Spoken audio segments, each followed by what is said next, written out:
At the baby shower, I was seated by the bathroom, far from the main table. "You're at table 7, the event coordinator whispered, almost embarrassed, handing me a tiny folded card that read, "Additional guest." Additional guest.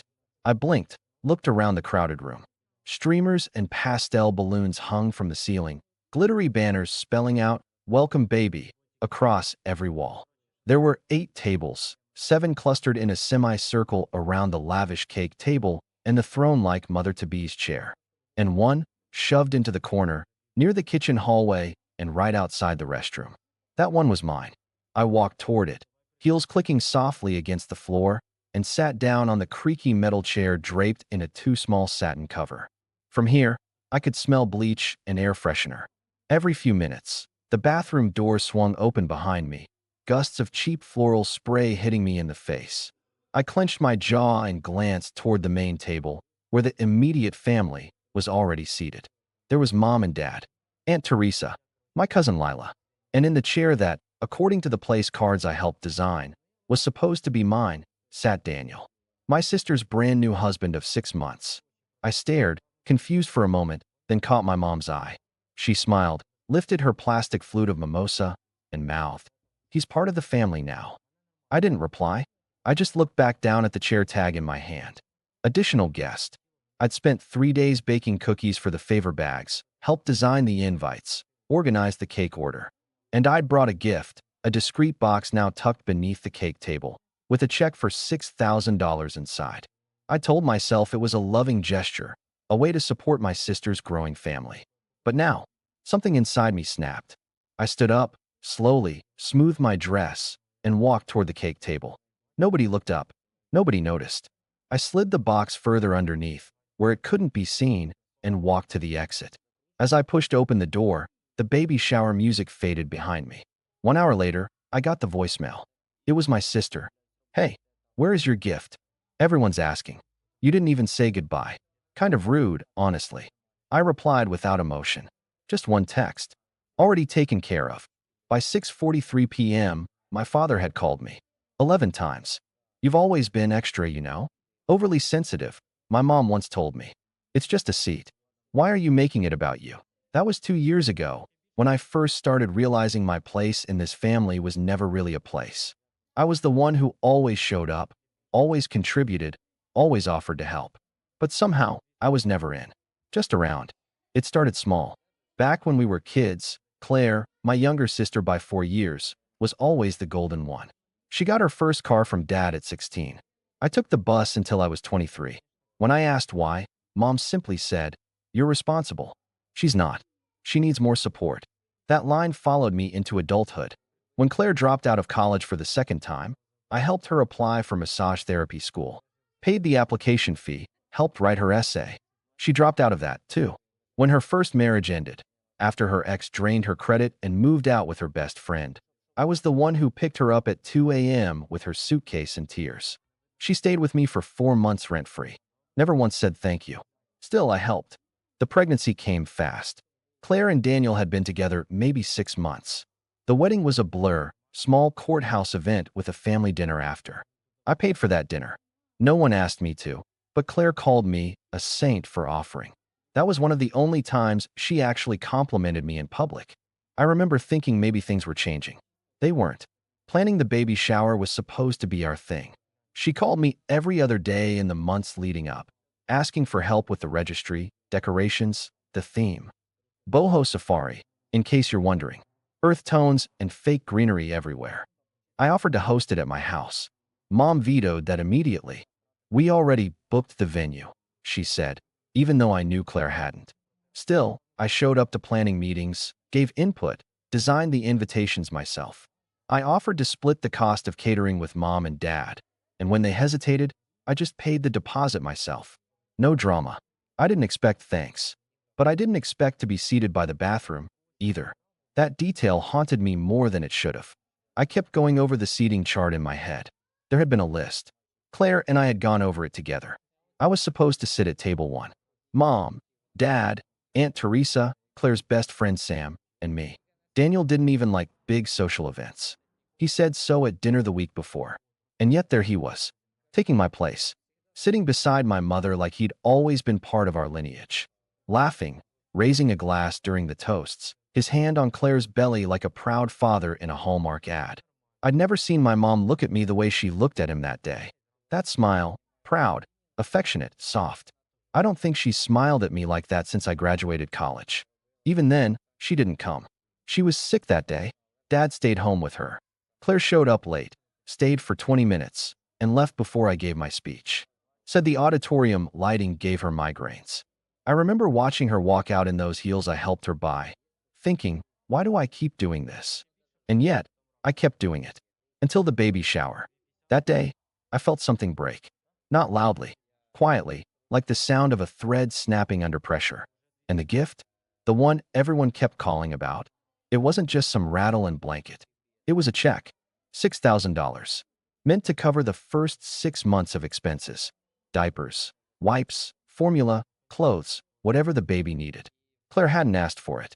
But she had hinted, oh, so many times, that things were tight. Now that Daniel had lost his contract job. Mom had chimed in too. It's hard starting out.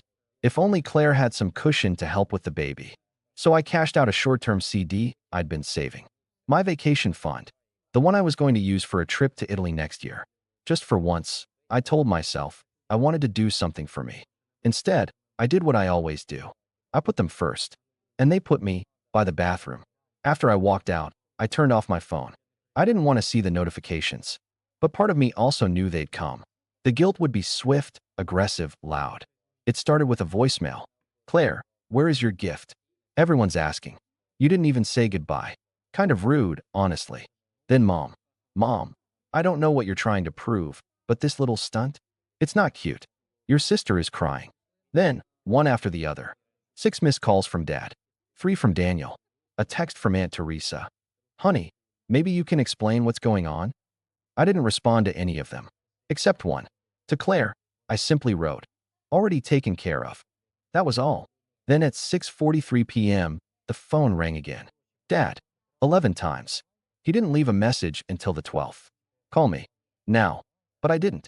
I watched the phone vibrate across the counter, slowly, then stop. I let it fall quiet.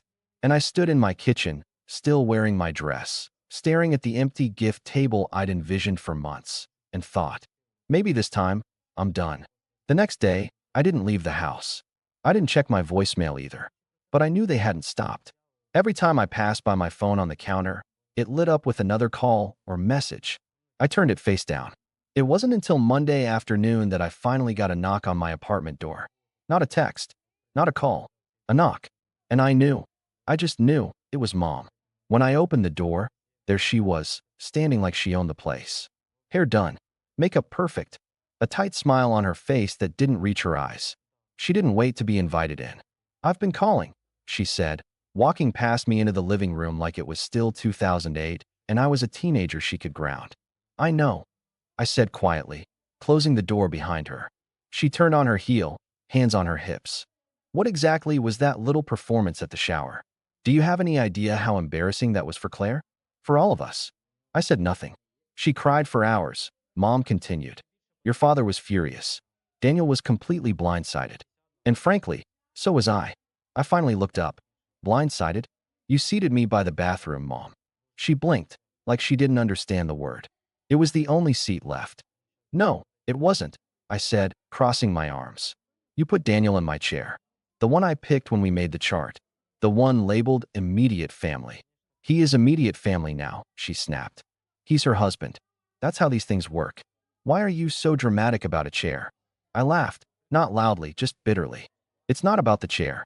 It's about every single time I've been told I'm not really one of you unless I'm useful. Mom rolled her eyes. Oh God, not this again. Yes, this again, I said, my voice rising. Let's go through it, shall we? I paid for Claire's moving truck when Brandon left. I paid for her divorce lawyer consultation. I've paid for groceries, gas, her baby registry gifts. I paid for your hotel room during the wedding. I paid $6,000 for that honeymoon, the one you all kept acting like I owed her. You offered. I always offer, I snapped. Because I know no one else will. Mom folded her arms and narrowed her eyes. You're being selfish. I stared at her, stunned. Selfish? Yes. This behavior, this silent treatment, running out without a word, making everything about you. That's not how family behaves. I stepped back, breathing hard. Family, I said slowly, doesn't treat you like a utility. Family doesn't take your money, your help, your time, and then discard you when you're not convenient. She didn't answer. You called me selfish, I repeated. You all laughed behind my back when I paid for things you couldn't afford. Remember the Christmas where I covered everyone's presents? And Claire joked I must have gotten a raise from being Mom's lapdog. I heard her.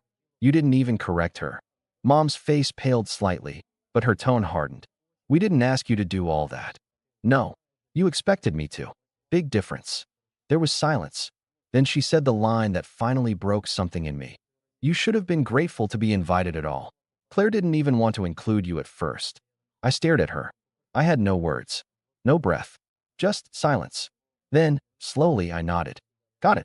I walked to the side table, pulled out a folder, and handed her a single sheet of paper. What's this? She asked. A copy of the check I left under the cake table. I said. You can tell Claire it was never cashed. I canceled it the next morning. Her eyes went wide. You what? I stopped payment. The bank said no problem, since it hadn't been deposited yet. You can tell her whatever you want. That it got lost. That it was void. Or, maybe you can tell her the truth. Mom stood there stunned. Then, slowly, her mouth curled. She's going to be furious. I'm counting on it, I said. Let her call me. Let her scream. I won't be answering. You're really doing this? She asked, now sounding like she couldn't believe it. Cutting off your family over a chair? No, I said firmly. I'm cutting off my family because it's the 100th chair. Because I'm done being the one who shows up, supports everyone, and still ends up excluded. For the first time, Mom looked shaken. Her composure cracked just slightly. What will people think? They'll think what you tell them. That I'm difficult, emotional, ungrateful, that I embarrassed you. I grabbed the door and opened it. But I don't care anymore. She stared at me, and for a brief second, I saw something real in her eyes. Not guilt exactly, but fear. The fear that maybe this time, I wasn't bluffing. Tell Dad I won't be at Thanksgiving, I said. You always carve the turkey, she whispered. Not this year, I replied.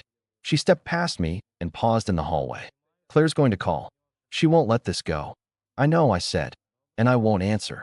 Then I shut the door, and for the first time in years, I didn't feel bad about it. I didn't collapse on the couch in guilt. I didn't wonder if I'd gone too far. I felt clear, because for once, I had chosen myself. The first 3 days were quiet. Too quiet. No voicemails. No texts. No middle-of-the-night calls from Dad. No angry all-caps messages from Claire demanding explanations. Just silence. I didn't know whether to feel relieved or disturbed. Part of me had expected another dramatic explosion. Part of me had prepared for it. Mentally rehearsed what I'd say when she screamed, when she cried, when she threatened to cut me off forever, like she was the one walking away. But the silence said something more dangerous. They weren't ready to fight. They were regrouping, and I was okay with that. For the first time in years, I woke up without the buzzing anxiety of being needed. No new lists, no errands, no family events to organize. I made coffee in silence, read my book, and let my mind stop racing. It was strange, peaceful, almost unnerving. That Thursday, I got a text from Daniel. Daniel, I'm sorry. I didn't know she changed the seating chart. She told me the table assignment was your idea. I stared at the message, heart beating harder than I wanted it to. Then another text, a minute later. Daniel, I should have said something at the shower. I saw where you were seated and knew it was wrong. I just didn't know how to bring it up without making it worse. And finally, Daniel, I found the check under the cake table. Claire thought someone had stolen it. I didn't tell her what I saw. Just put it in the drawer. Thought you should know. I didn't respond. I didn't need to. But for a moment, I just sat on the couch and let myself feel something I hadn't allowed in a long time. Seen. I didn't trust Daniel, not fully. He'd watched me be humiliated and said nothing. But he also didn't know me loyalty. And yet, he reached out. That meant something. A few hours later, the silence shattered. Claire called. I let it ring. Then the voicemail came. You're unbelievable. Mom told me what you did. You canceled the check? After everything I've done for you? After all I went through during this pregnancy, the least you could have done was help a little. You don't get to abandon your family when things get hard. You don't get to be the victim when you're the one causing pain. Grow up. I listened to the whole thing with a blank face, then deleted it. That evening, I got the call I was waiting for. Dad. He rarely called directly. Usually he let Mom do the talking. But now, his name flashed across my screen. I answered. Hello. A pause. Then, we're not sure what's gotten into you. I exhaled slowly. Hi, Dad. I mean it, he continued. You left a baby shower. You humiliated your sister. And now everyone's talking. Everyone who? I asked calmly. He paused again. Your aunts. Your cousins. Claire's friends. You think gossip doesn't get around? Let them talk, I said. I'm not responsible for their expectations. You're part of this family, he snapped. You don't get to just walk away. I almost laughed. You're right. I don't get to. I chose to. You're punishing us, he said, as if I'd slapped him. No, I said. I'm finally protecting myself. He didn't respond. So I asked, do you remember what Mom said to me? That I should be grateful to be included at all? That Claire didn't even want me invited? Silence. I heard that. I said. I heard it. And for the first time in my life, I believed it. More silence. Then, finally, Dad's voice, quiet. She didn't mean it like that. Yes, I said. She did. The line went dead. 2 days later, a message popped up in our extended family group chat. It was from Aunt Teresa. Aunt Teresa. Just wanted to say, I saw where you were seated at the baby shower. I thought it was a mistake. I'm sorry I didn't say anything. It wasn't right. She didn't elaborate. No one else chimed in. But I noticed something interesting in the days that followed. Several relatives who hadn't reached out in years sent me little messages. Casual ones. Photos from their kids. A funny meme. A shared memory from high school. They didn't say it outright. But I could tell. They knew. By the end of the week, I had blocked Claire's number. It felt final, but necessary. Her texts were escalating. Guilt, then rage, then passive-aggressive silence. I didn't need it. Instead, I poured myself into the life I'd always put on pause. I called my old friend Melissa and said yes to a weekend trip we'd talked about for years. I signed up for that creative writing class I always skipped because family might need me that weekend. I started researching that Italy trip again. I gave myself permission to be a person, not a backup wallet. Not a silent supporter. Not the fixer. Just me.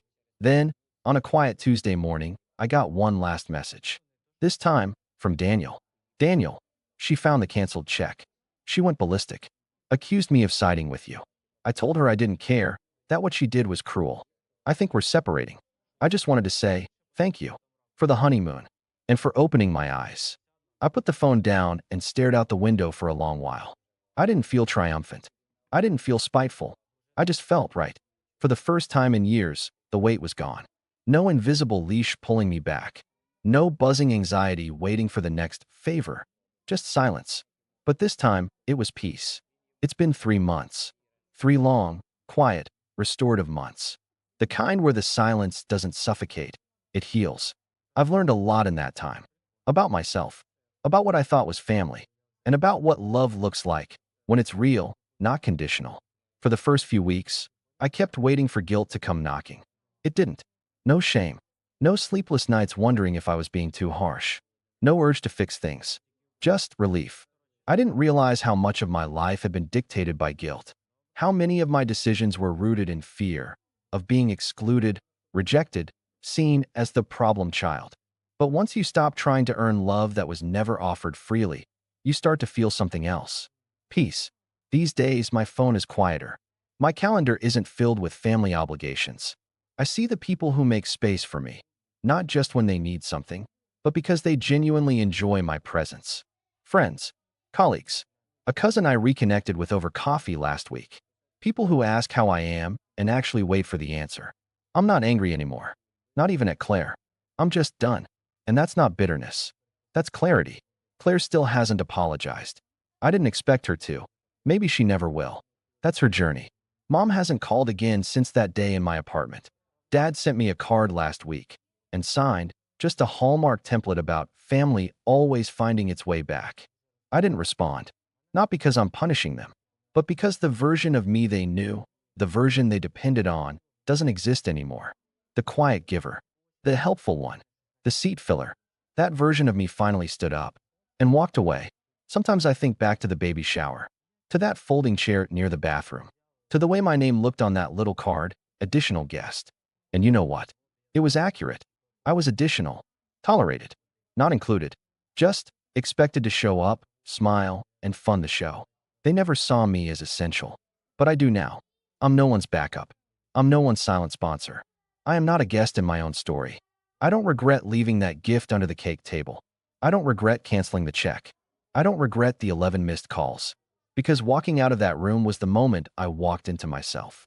And now, I live here, in my own life, on my own terms. No apologies, no explanations, just freedom.